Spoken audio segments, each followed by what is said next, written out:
Good evening, everyone. My name is Ran, a quality architectural designer. Today, I want to talk about my hometown and why I still love it.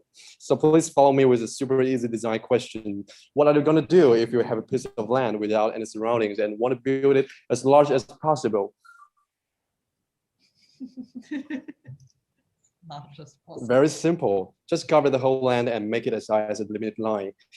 Besides, this box shape will be appropriated in order to secure yourself from the open situation. Now you get a 3-story house of more than 100 square meters.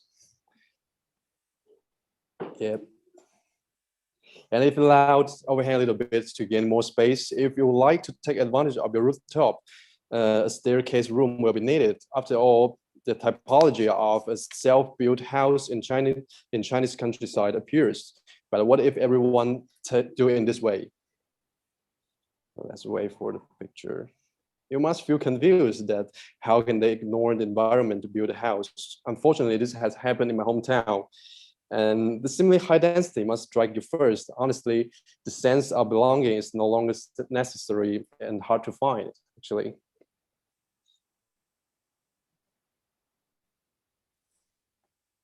Then everyone struggles for light and wind, the nature that is exactly blocked by their own constructions.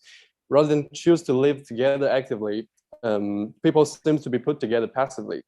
I'm just curious how we lost the sense of co-living and had been getting more and more isolated. And I found some clues in a huge house where the householders were totally transformed from patriarchal clan to random combinations after the land reform, remarkable motivation movement of PRC.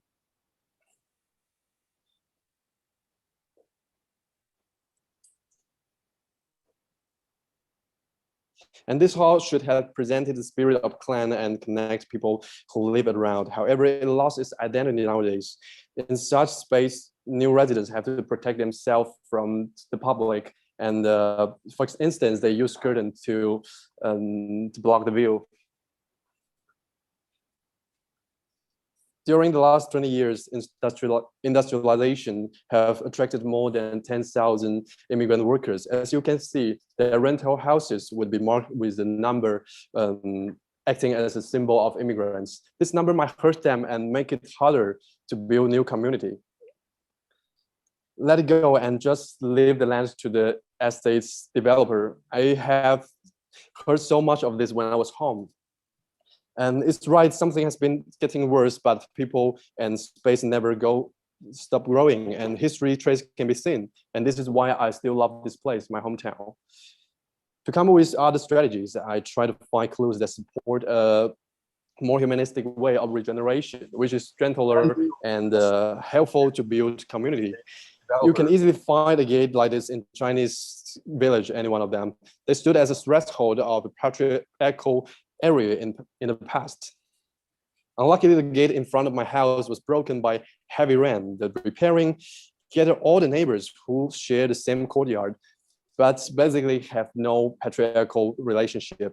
That strong inspired me that traditional space got magic to form new community. Actually, the reuse of space has proved the catalyst of co-living sense. Family had to turn public area into private kitchens and pig pens. Let's just imagine the PechaKucha and the smell of dishes at 6 p.m. in the courtyard. So interesting. And the reinforced, as we know, the reinforced concrete in larger vertical space, so we don't need to cover any public space. And so the interweaving situation just disappeared because family could indoor. And however, the community is maintained in which you can see the neighbors still sharing the walls. And the community I live has encouraged me to find more similar ones. What matters is not the shape of those lovely old houses, but how historic environment adapts new social fabric. For example, how immigrant workers form new communities. These rental houses sharing the same yard can be identified as a cluster of rooms out of a bigger historic house. However, now they are divided into the immigrant houses. The kids were playing on the yard peacefully while the elders taking care of them nearby. the ego catching chick scam. Obviously, those kids will feel more sense of belongings than the time when they just receive a number card. I was wondering if they already have a nickname for their little community. After school, they would say something like, let's meet at our secret base rather than a number, something like D049, something like that. I just talked about the courtyard I live, pleasingly, where we hold praying event together annually. We prepare tribute together. Each family provides 1 or 2 tables to establish the temporary shrine. And it's amazing to build space like that with those daily elements. The passion pushed me to think what I can do. I believe events that involves all generations will shape common memory. In addition, it also proves the possibility that we can make things different and live a fantastic new life by doing a little design, or let's say reorganization. So we ran an open air movie with barbecue. And we play an old movie on the wall, Shaolin Temple, which recall the elders' memory. And moreover, we play a video that's of significant moments of each family member, which really involves everyone. And the night was great. Actually, it was the first time we didn't spend our spring holiday with CCTV. And I think love is the driver for everyone to design, but organizing events is just a key to the start. And it is love that drives me to build a bridge between past and the future. And of course, it will drive me further in the future. Thank you.